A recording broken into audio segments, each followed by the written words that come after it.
8km의 무서운 속도로 대기를 뚫고 우주로 나아가는 인공위성처럼 일에 미쳐보세요. 그리고 인공위성처럼 황금알을 낳는 자동 수익화를 만들어보세요.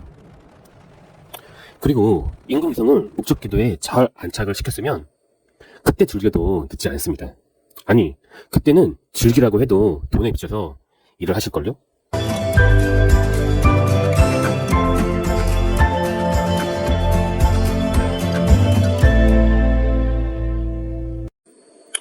우리에게 많은 정보를 제공해주는 너무나 친숙한 인공위성. 그런데 여러분들은 어떻게 인공위성이 발사되고 어떻게 지구를 도는지 아시나요? 8,000m를 1초에 달려야 지구가 당기는 힘을 뚫고 우주로 나갈 수 있다고 합니다. 자신을 모두 불태우고 솟구쳐서 10건이라는 대기권의 도달 후 궤도에 정착해야 인공위성의 임무를 수행할 수 있다고 합니다. 이렇게 노력을 해서 궤도에 정착한 인공위성은 하루에 수차례 넘게 지구를 돌면서 수익을 창출을 합니다. 안녕하세요. 돈 버는 연구소 배 소장입니다. 오늘은 인공위성과 우리가 하는 온라인 사업과 비교를 해서 이야기를 해볼까 합니다. 세계 200여 개 국가 중 인공위성이 있는 국가는 50개 정도 된다고 하네요. 그리고 직접 인공위성을 발사할 수 있는 국가는 10개 정도 된다고 합니다. 우리나라도 22년 누리호 발사에 성공해서 건 안에 들었으니 이는 자부심을 가지셔도 좋을 듯 합니다. 그런데 여러분, 어떻게 인공위성이 발사가 돼서 지구를 돌게 할 수 있는지 아시나요? 원리는 간단한데요. 돌을 세게 던지면 어느 정도 가다가 뚝 떨어지잖아요. 떨어지는 이유는 지구가 중력으로 돌을 잡아당기기 때문이거든요. 그럼 더 세게 던지면 어떻게 될까요? 당연히 좀 더 멀리 가다가 떨어지겠죠. 인공위성도 마찬가지예요. 중력을 이기는 힘으로 인공위성을 우주로, 하늘로 던져야 떨어지지 않겠죠? 그 속도가 얼마인지 아시나요? 놀라지 마세요. 1초에 8km를 달려야 한다고 합니다. 초속 8km인데 대단하지 않나요? 1초에 8,000m. 이렇게 하늘로 쏘아 올려진 로켓 발사체는 대륙권, 성층권, 중건권을 지나 진공 상태에 가까운 10건에 도달하게 되는데 10건은 지구 표면으로부터 80km에서 1000km까지를 말합니다. 그럼 인공위성은 왜 이 10건에 있어야 할까요? 그 이유는 중력이 제로에 가깝기 때문입니다. 지구에서 가깝다면 지구가 당기는 힘이 강하기 때문에 지구로 추락할 것이고, 지구에서 멀다면 태양이 당기는 힘이 강하기 때문에 지구에서 이탈되어 우주의 미아가 되겠죠? 그래서 이 궤도에 안착을 시키는 길이 굉장히 어렵다고 하네요. 해볼 때도 90% 성공을 했는데 궤도에 이르지 못해서 아쉽게 실패를 했죠. 바로 이 때문입니다. 이 궤도에만 잘 안착이 되면 이제 인공위성은 큰 힘을 들이지 않고서도 매일같이 지구를 여러 차례 돌면서 우리에게 많은 정보를 줍니다. 인공위성이 제공해주는 GPS, 기상정보 같은 여러 데이터를 언론사에 팔고 우리는 다시 그걸 삽니다. 이렇게 인공위성은 지구를 뱅뱅 돌면서 황금알을 낳는 거위와 같습니다. 우리가 바라는 자동 수익화 같은 거예요. 그래서 많은 나라들이 인공위성을 갖고 싶어 합니다. 인공위성이 없다면 인공위성 기술이 있는 다른 나라들에서 정보를 사와야 하니까요. 그럼 다시 우리가 하는 일로 돌아와 볼까요? 우리는 매일 고민과 푸념을 하면서 하루하루를 버팁니다. 왜 내 인생은 이 모양인가? 왜 나만 안 되는 것일까?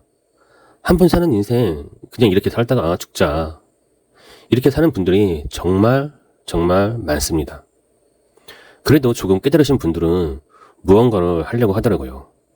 그래서 유튜브에서 많은 정보를 찾습니다. 이제는 많은 분들이 유튜브 등을 통해서 자동화 수익을 만들어야 부자가 되는 걸 알기 때문에 매일 모르게 뭔가를 그리고는 있습니다. 그런데 대부분의 사람들이 하는 건 화상을 바라보며 일탈을 꿈꾸는 경우가 정말 많아요. 그럼 왜 많은 분들이 알고 있는데도 정작 성공하시는 분들은 많지 않을까요? 그 이유는 아까 말씀드린 인공위성의 발사 과정에서 찾을 수 있습니다. 인공위성이라는 자동화 수익을 만들기 위해서 많은 과정을 거쳐야 합니다. 지구 지면에서 초속 8km의 속도로 우주로 쏘아 올려져야 중력을 이길 수 있죠. 제가 거대한 인류가 중력의 힘을 이기고 빠르게 하늘로 솟구쳐야 떨어지지 않거든요. 그러려면 상당히 많은 양의 연료를 태우면서 하늘로 올라가야겠죠. 여러분들은 이 로켓처럼 하늘로, 우주로 올라가려고 하는 열정과 욕망을 다 태우셨나요? 여러분들이 추구하는 삶의 목표에 도달하기 위한 연료가 적으면 목표에 도달하지 못하고 그대로 추락하고 맙니다. 있는 힘껏 내 모든 에너지를 쏟아부어서 중력을 이탈해야 비로소 자유를 얻는 인공위성처럼 여러분들이 하는 사업 역시 같지 않을까요? 나 여기까지 했으니 많이 노력했어. 만족해. 이제 나에게 보답을 해야지. 오늘을 즐겨야 해. 젊음을 즐겨야 해. 어라벨을 즐겨야 해. 해외여행이나 다녀올까?